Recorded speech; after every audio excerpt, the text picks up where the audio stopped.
Hey folks, it's time for another Star Trek video, and specifically it's time for another Star Trek video where I put forth virtually no effort whatsoever. That's right, it's not actually Trek actually, and even better, it's one of the least effortful, that's a word now, of the not actually Trek actuallys, a comment response video where you, the viewer, who took the time to type out a few words in the comment section of a previous Trek Actually or Not Actually Trek Actually video, have already done most of the work for me for no compensation whatsoever until now, when, in the proud tradition of the internet, I will pay you in exposure. You're welcome. Let's get to the first comment, shall we? These first several comments are taken from my video about Deep Space Nine and Babylon 5 that I did recently. This first one is from Harrier Gent, who says, B5 is one of the first and best examples of what you can make when you have a very good idea of what the story is before you even film the first episode, rather than make it up as you go along. There are plot points in the first season that don't get fully realized until the last few seasons, and I loved it for that. It should be watched as a whole. Oh, for sure, Babylon 5 is a terrific example of long-form storytelling on television. I admire that tremendously about it, that Straczynski started with a 5-year plan, and he more or less was able to keep to that. I think in one of the interviews I watched to research that video, he was asked, how much of your original idea, how much of your original 5-year plan did you actually get to put into the show? And he said about 80%, which is really impressive. But that doesn't mean that flying by the seat of your pants and making it up as you go along is an invalid way to do it. It's perfectly fine to not have any plan whatsoever for where it's going, to just start writing and go one episode at a time. Or if you're writing a book, go one chapter at a time. What really ultimately matters is the finished product. And as long as you can make it up as you go along and have it make sense and have it land dramatically with the audience and have it so that the audience cares about what is happening and cares about the characters, and you can develop those characters in intriguing and entertaining and interesting ways, whether you're following a pre-planned story arc that you set out to follow over 5 years or whether you're making it up week to week, script to script, what matters is the finished product. Here's one from John Ice Eyes. I mean, every single plot beat was the same, but yeah, go off. Ever heard of the narcissism of small differences? Come on, that's an overstatement. Every single plot beat the same? That's ridiculous. You have to know how ridiculous that is, right? Of course not. It's the internet. You probably believe every word of that. What am I saying? Self-same synonym. I've never understood how anyone can seriously believe that DS9 ripped off B5 when Benny Russell wrote the first DS9 stories in 1953 and J. Michael Straczynski wasn't even born until 1954. Thank you very much. Case closed. Checkmate. Game, set, match. That's the ball game. More sports cliches. This is going well. I think this is going very well. Next one is from Brooke Newton. Is Star Trek Voyager actually a ripoff of Red Dwarf? Well, no, of course not. Don't be silly. Star Trek Voyager is a ripoff of Gilligan's Island. Everybody knows that. This next one is from Artur Karpinski. Just a thought, but years ago I noticed that anyone with a ski at the end of their last name in Star Trek shows is mostly portrayed in a negative way. Look into it. What, am I supposed to take your word for it? Artur Karpinski? Yeah, no, nice try. I don't think so. Here's one from Tony Taylor. All in the Family was a copy. It was an American version of the BBC show Till Death Do Us Part. A couple people tried to say, like, oh, All in the Family was ripped off from Till Death Do Us Part. No, not really. All in the Family was based on Till Death Do Us Part.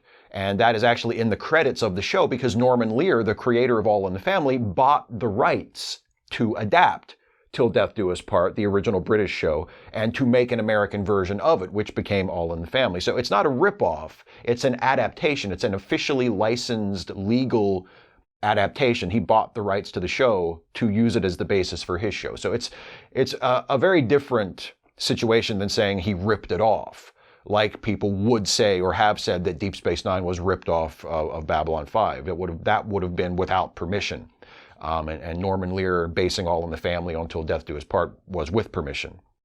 But still, I acknowledge, because All in the Family was not an original concept, maybe wasn't the best example to use in that analogy. So, Artemis Moonbow. At first I gasped at the casual disregard for Tolkien. Then I caught my breath and realized fantasy like Tolkien is backward-looking, mythological, spiritual, and entropic. Sci-fi that this channel focuses on is forward-looking, metaphorical, material, and expansive.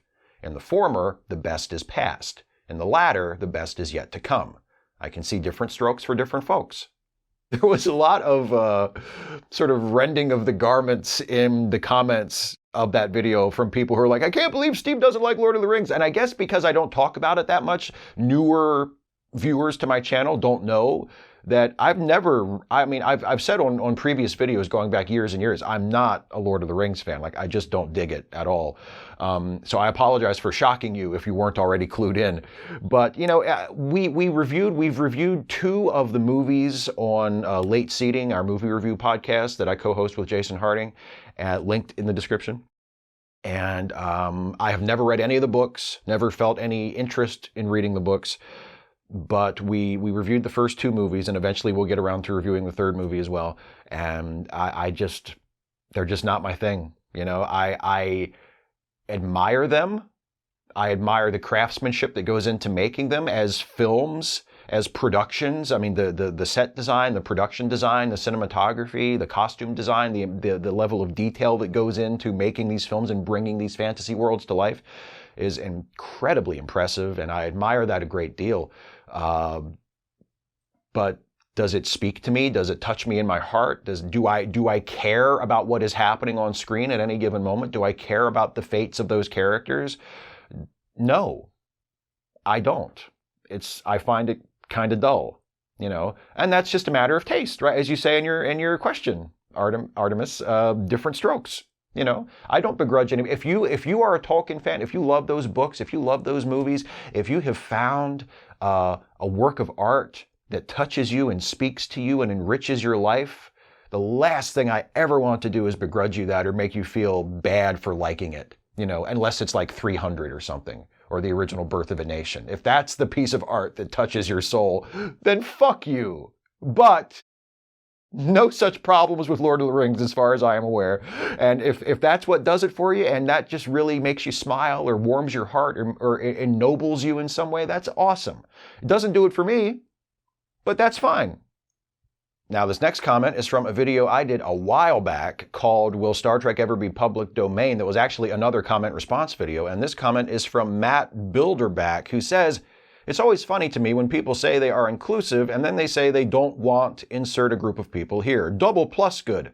It depends on what the group of people is. When I say I want to be inclusive, and I think when most people who are socially conscious or social justice minded, when they say we want to be inclusive of all groups, we're talking about groups of people determined by characteristics that they have no control over and that are not the results of choices that they have made and that should not really be viewed as immoral, that are morally neutral. Like if you are a trans person, that should be a morally neutral characteristic about you.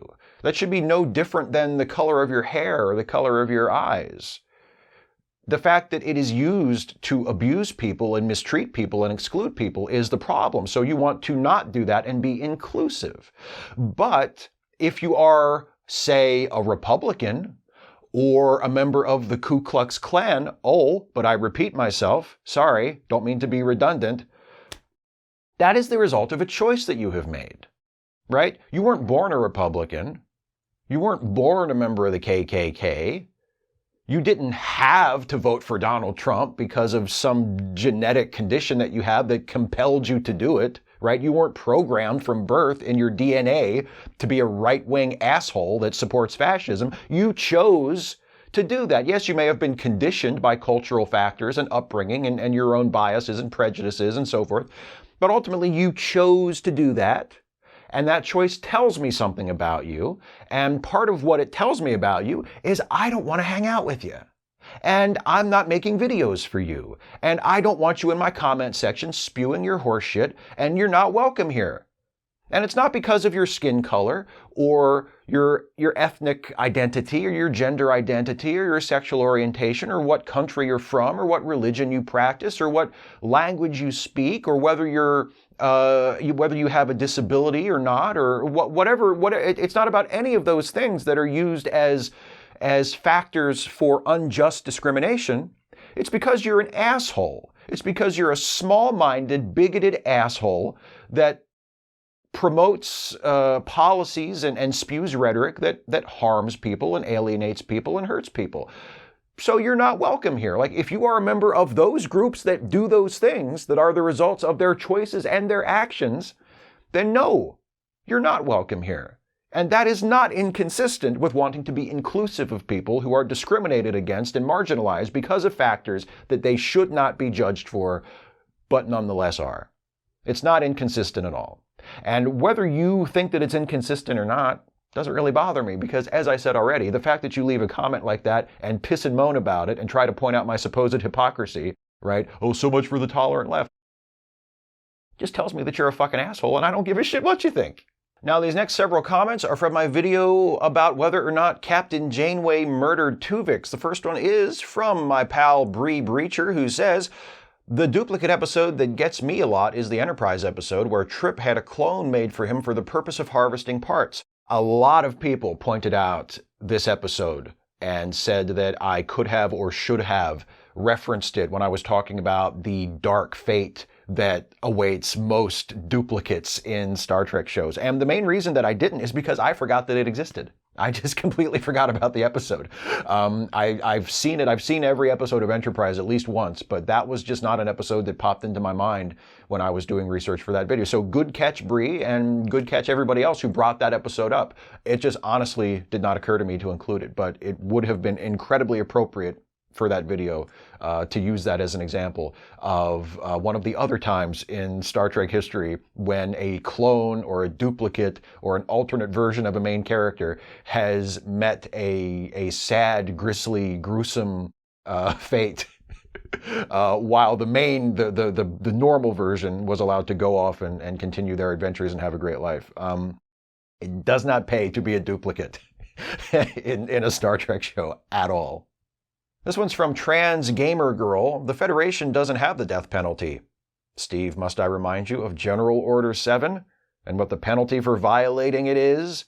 Just because Spock got acquitted doesn't mean it wasn't an option. Yes, that was an oversight on my part. Of course, the Federation does not have a death penalty, generally speaking. Executions are not a normal part of their criminal punishment procedures. But yes, there, according to Star Trek, the original series, and as far as we know, that's never been altered. There is still a death penalty on the books for the Federation, and it is violating the quarantine of Talos 4. It is going to Talos 4, I guess, without permission or whatever. And that warrants the death penalty because they don't want you to talk to the big-headed, mind-reading aliens. They just don't want you to do that. They really, really don't. You know, they'll put ideas in your head. Those mind-reading, telepathic, alien, big head brain people with the robes, and they don't really move their mouths when they talk usually. And, you know, it's just bad. Just don't go there. Just don't go there, is what the Federation is saying, or we'll fucking kill you. Here's one from Firehawk 12. Voyager's problem in a nutshell. Nothing mattered. Even the actual journey, since you could just use time travel to reset everything. Exactly, and the time travel thing is an issue with Star Trek in general because that has been established as a possibility. So anytime anything catastrophic happens in a Star Trek show, you in the audience could be forgiven for thinking, well, what are they so upset for? Why don't they just fly the ship around the sun and go into a time warp and go back and fix it? You know, like you can, because that has been established as a possibility. And if you think about it, why aren't they just doing that all the time? But, you have to sort of give them a little bit of dramatic license, let the writers at least attempt to have the events that happen in their show land and carry a little bit of weight, have a little bit of gravitas, instead of just automatically assuming, well, what's the big deal? Just go back in time and fix it.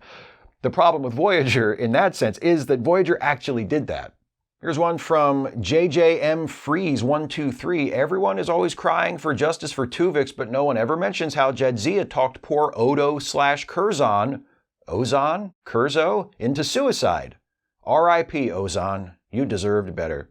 That's a good point, and that's a similar situation, but it's not quite the same because Ozon or Curzo or whatever we want to call him was created by an act of will from Curzon. Like Curzon's essence was placed into Odo's body, and Curzon chose to take him over and to not want to let him go. And yes, there was a merging of the two. Curzon, or Curzo, whatever you want to call him, he described how he and Odo had sort of merged. It was almost as if he was once again a symbiont who was being hosted by Odo, like their personalities had combined like a joined trill would. So in a sense, they were a new and unique individual, but it wasn't the result of an accident like Tuvix was. It was because Curzon had chosen to violate the agreement, had violated the procedures, the ethics of that ritual, and had taken over Odo's body. So it's not quite the same situation, but it is similar. So it's fair game to point that out, I think. Here's one from Kamala LSB. What's wild to me is that you remove the Janeway is a murderer thing with a small tweak to the episode. Say the process is unstable. Tuvix is going to die and take Tuvok and Neelix with him unless he goes through the procedure, say. No one is entirely happy that they have to do this, but Tuvix consents, and we get a bittersweet ending where Tuvok and Neelix come back, but everyone is very much aware that Tuvix is basically dead, and no one is entirely happy about that. I much would have preferred this episode to end with a hint of melancholy rather than the uncomfortable sensation of, well, we just executed a guy, but hey, Tuvok and Neelix are back. Now let's never speak of this again. Come to think of it, most Voyager episodes ought to end with the line, now let's never speak of this again. It's not, and I think I tried to explain this in the video itself, the problem I have with the episode is not that Janeway murdered a crew member, and it's not necessarily even that it's never mentioned again. It's that it's both of those. It's that the captain murders a crew member, the entire rest of the crew is complicit in his murder, and it's never mentioned again. That's the problem I have with it, is that it's this huge thing, this massive ethical lapse on the part of everybody that should be this incredibly powerful event in the history of this ship that should change everything and create consequences that we see them living with for years after that. And you just never hear it mentioned ever again. That's the problem with it. It's not, oh, I can't believe they made the captain a murderer. If they had dealt with it, if they had made it a part of the story beyond that episode, there would have been no problem for me at all. But they didn't do that. So yeah, that your suggestion is one of multiple ways that I think they could have gone that would have made it not just a better story in terms of the ethical choices that the captain makes, but also it would have fit much better in the format of Voyager, of an extremely episodic series where there's not a lot of carryover from one show to the next. Here's one from Grant K. Let's be honest, when it comes to having characters go through things that should impact them long term but it never goes anywhere is characteristic of all Trek. DS9 was the best at carrying things through, but TOS and TNG and Enterprise were no better. The best unique critique of Voyager is that it failed to carry through on its premise, and not because it failed at carrying through on character development. You can certainly make the argument, and I would agree with you, that the characters on Star Trek The Next Generation are pretty static. Captain Picard doesn't really change all that much from first season to last season. He does change some. He softens, he develops more of an ease and a camaraderie with the crew. I mean, it's not like he doesn't change at all, but he doesn't go through any major character changes. He's basically the same guy at the end as he was in the beginning. In fact, most of the characters on TNG are like that, but I would argue that, unlike Voyager, with a few exceptions, mainly the Doctor and Seven, I would say, the characters on TNG are very, very strongly drawn, especially by like the third season.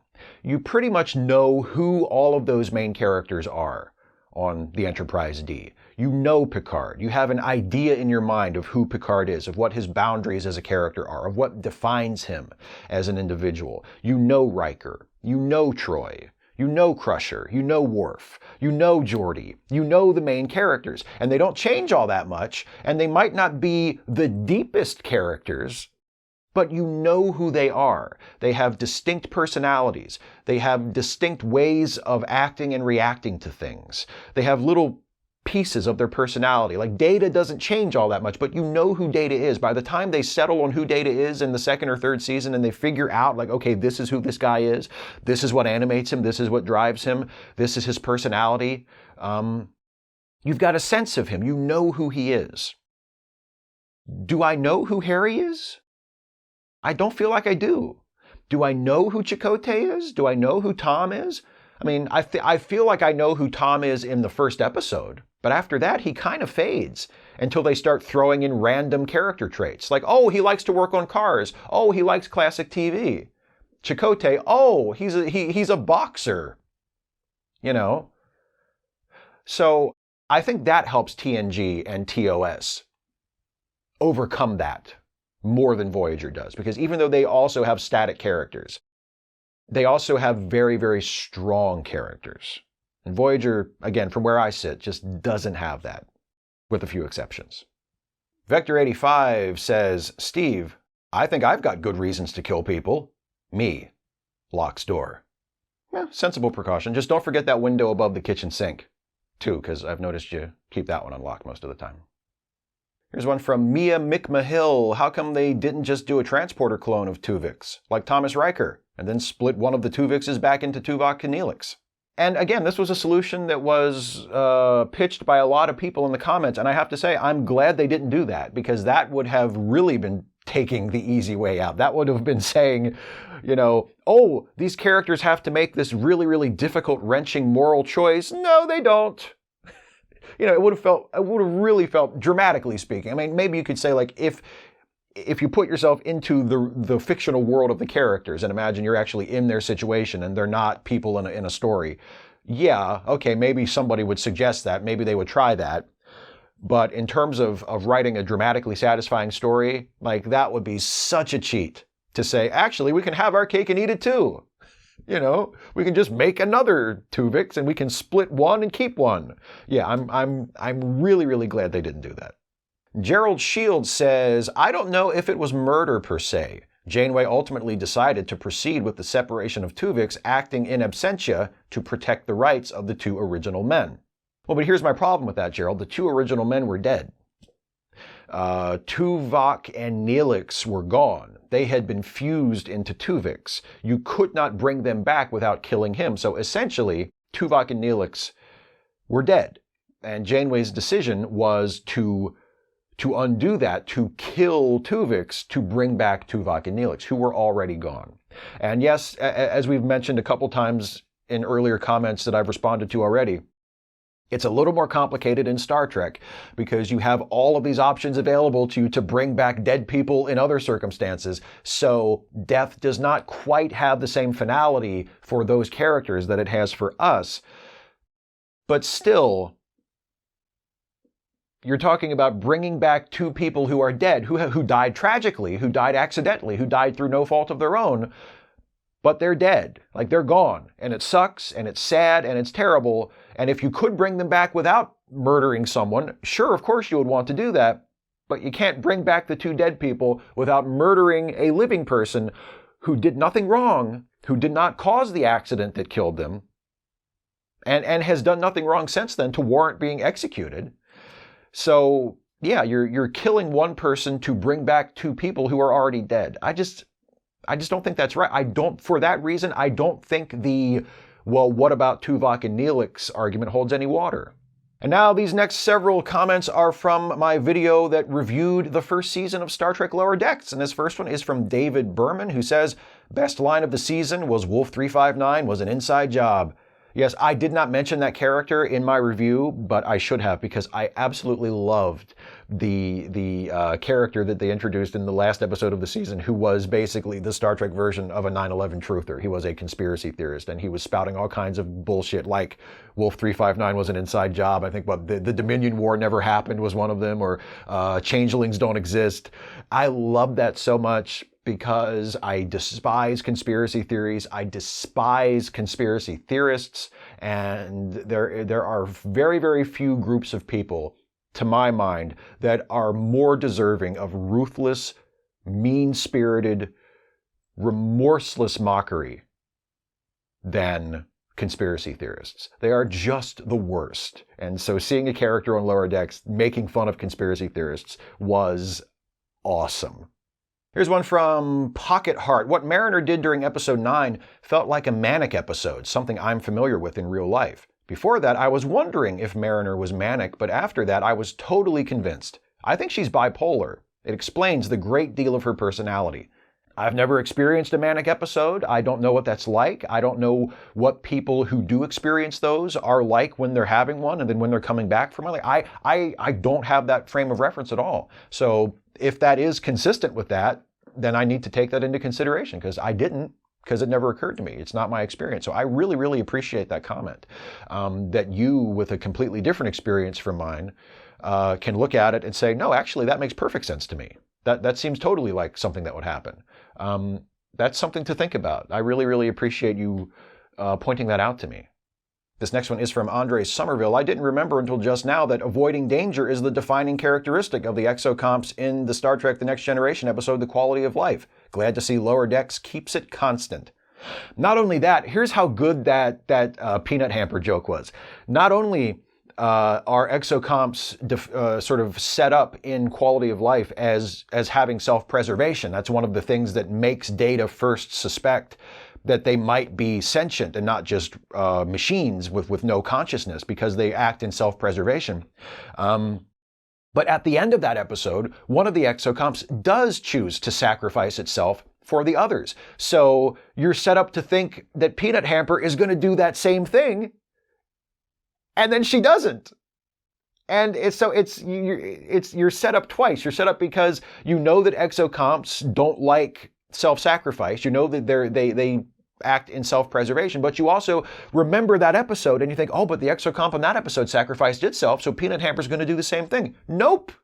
It's the way that they set up and then fulfill and subvert different expectations at the same time with that decision that Peanut Hamper makes, where she decides, nope, I'm out of here, I'm not doing this, is really, really good. It's a really, really good gag. I don't know if I put over enough how much I appreciated that in my review, but it's a really, really smart gag, especially if you are familiar with the original Exocomp episode from TNG. Here's one from Osiris Malkovich. "As a resident of British Columbia, my favorite part about the USS Vancouver was that the crew in the mess hall were all eating sushi or poutine." I did not notice that. Thank you so much for pointing that out. I did not catch that at all, but now that you say that, that is hilarious.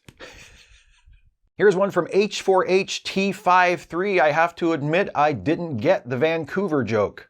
A lot of people in the comments say they didn't get the Vancouver joke, and fortunately, a lot of other people jumped in to explain it. But just in case you're watching this and you don't get the joke and you haven't had it explained to you yet, and you're curious, the reason it's funny that Boimler's girlfriend is from the USS Vancouver is that for a long, long time, for as long as I can remember, and probably going back many generations, it was sort of a running joke that if you knew someone who had a girlfriend or a boyfriend or a significant other that nobody else had ever met, right? Like you're the guy that you know who is a little bit of a nerd, a little bit of a dork, isn't really super popular with girls, and then all of a sudden he starts talking about his girlfriend who nobody has ever met.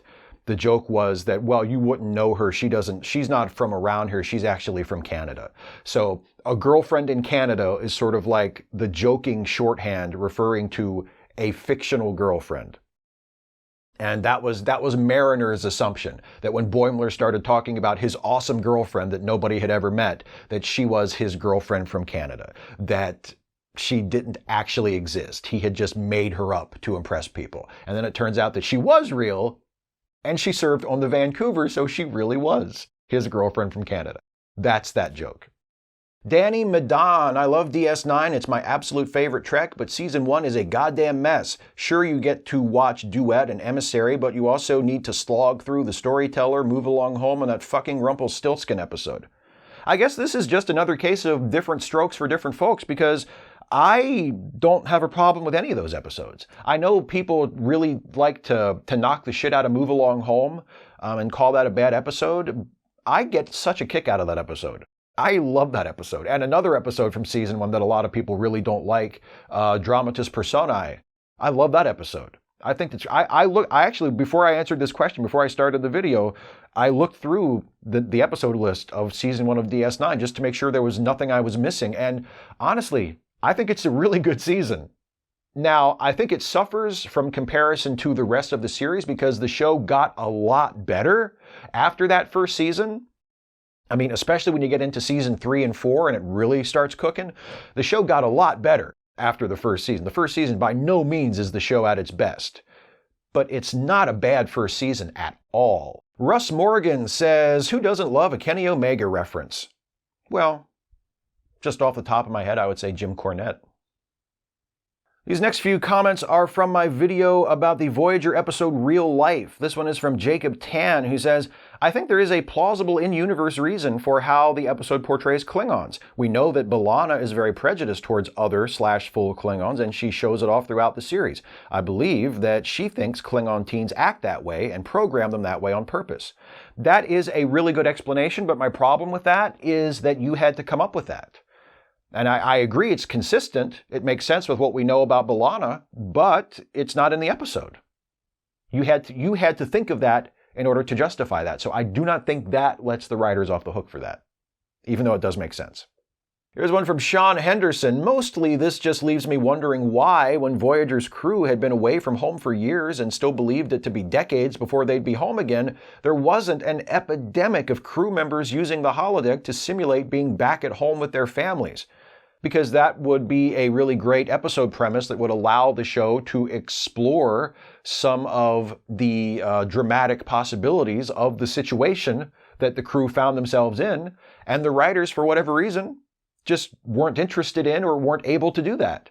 Because that is a great premise for a Voyager episode. If you want to make Voyager the type of show where the characters have to actually reckon with their circumstances, have to actually try to deal with the fact, emotionally process the fact that they're 70 years from home at high warp and they may never make it home, they may never see their loved ones again, but they still have the holodeck, they can recreate their friends and family on the holodeck and lose themselves in that fantasy, and just think about how attractive that would be to people in that situation, and think about how that could affect crew morale or make it more challenging to operate the ship, or have crew members reconcile their feelings to the reality of their situation. There's so many places you could go with that premise. It's such a great idea for a Voyager episode, and it sucks that the show was just not interested in telling those kinds of stories, because that would have been such a great episode. Here's one from Jesse Gender. I have never seen a single episode of NYPD Blue, like ever, in my life. So you basically just ruined the whole show for me now. Thanks, Steve. Hey, Jesse, okay, listen to me. This is not my fault. I said spoiler warning. Okay? Look at this. Look, I said spoiler warning. So, hey, my hands are clean, baby. Ace Rumble says, so the Hollow family has such a profound influence on the Doctor's understanding of his own existence that he, of course, continues to run the program and invest himself in it fully. And by doing so, the remaining family members are able to exceed their programming and become self-aware entities, just as the Doctor himself was able to do, thereby creating a satisfying character arc by allowing their experiences and choices to affect and change them and those around them over the course of long-term story development. I mean, I've never really watched the show, but that's what must have happened after scripting such a meaningful episode around one of the core characters, right? Oh, Ace. God, Come here. Come here. I just want to hold you. Come here. Come here. Here's one from Oasis. I guess you could say, it's still real to me, damn it. Ah, boy. You know what I love? I love putting little pro wrestling references into my videos, but what I love even more is when people watch the video and they make their own pro wrestling reference. So thank you, Oasis. And finally, one last comment from that real life video from Bradford Hatch. Except that's not how racism works. What? Never lived in the inner city, have you? There, that is precisely how racism works. Your smug attitudes about things you know little about has always been off-putting, but this is a new low even for you. So I don't know if Bradford, if you just honestly misunderstood the point I was trying to make, or if you knew fully well what I was trying to say and you just decided to ignore it so you could be a dick to me. But the line you're referring to, the "that's not how racism works" bit, was in response to the idea introduced in the episode that it was okay to not like the Klingons because the Klingons don't like us, right? The Klingons are shown to have anti-human prejudice, just as the Doctor is showing anti-Klingon prejudice. And I said, oh, well, that makes it okay, I guess, because they don't like us either. Except that's not how racism works. And what I meant to say was not that that doesn't happen.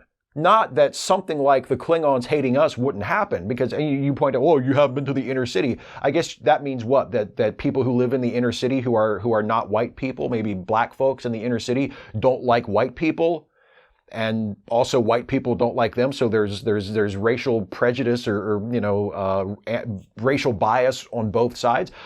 I'm not saying that that doesn't happen. What I'm saying is, if the group that you are racist against doesn't like you back, that still makes you racist. That doesn't make your racism okay. That's not how racism works. And as for me being smug, I guess, I feel pretty smug now. Like, when I respond to questions from people like you, I feel awful smug. So thank you for giving me an excuse to feel like a smug bastard and to feel completely justified in it. And as I often say to people who leave comments like that on my stuff, if you don't like it, please, please, please, please, I invite you, nay, I implore you, watch somebody else's shit. Problem solved. You don't have to watch me and get upset about how smug I am, and I don't have to read your bullshit comments. Everybody wins. Hey, that's it for the video, everybody. Thank you so much for watching. Don't forget, in a couple of weeks, I'll be back with the next Regulation Trek Actually video, which will be on the question of whether or not Star Trek Starfleet actually respects the chain of command, which will be an interesting video. And also, hey, starting tonight, if you're watching this video the day that it's uploaded, and every Wednesday from here on out, there's going to be a new live stream series on this channel, co-hosted by me and Dana Cole, who some of you may know from the live chat in my various live streams. Dana and I are going to be on the air together, and we will be doing a watch-along series called Trek Reluctantly, where we watch Deep Space Nine. And also we watch Firefly. We're going to alternate weeks. One week we'll watch Deep Space Nine, the next week we'll watch an episode of Firefly. And we'll switch off. And because Dana has never seen Deep Space Nine, and I have never seen, except for the first couple of episodes, I've never sat down and actually watched Firefly. So this will be a lot of fun. So tonight, Wednesday, starting at 6 p.m. Eastern, we're going to be live streaming ourselves, watching the first half of the first episode of Star Trek Deep Space Nine Emissary, and that's going to be a lot of fun. So get your Netflix ready, or Hulu, or CBS All Access, or your DVDs, or whatever you have of however you watch episodes of Deep Space Nine. Get ready to watch it along with us, and that should be a lot of fun. So Trek Reluctantly, starting tonight, Wednesday at 6 p.m. Eastern, and every Wednesday at 6 from here on out. And and also don't forget to listen to the Ensign's Log, the Star Trek themed comedy podcast that we do, that Dana is also now a recurring cast member of. That's also been a ton of fun. And that's it. Thank you all so much for watching, and I will see you tonight for the first live edition of Trek Reluctantly, and then I'll see you in a few days or weeks for other stuff too, because I'm always making YouTube videos. It's kind of what I do. Thanks for watching, everybody. And don't forget patreon.com/Steve Shives to support this channel and help me continue to make videos like this. I'm so excited about the new shows, I almost forgot to plug my lifeblood, the Patreon page. So thank you all to my Thank you to all of my patrons, and thanks to all of you who enjoy these videos and are maybe thinking of becoming a patron.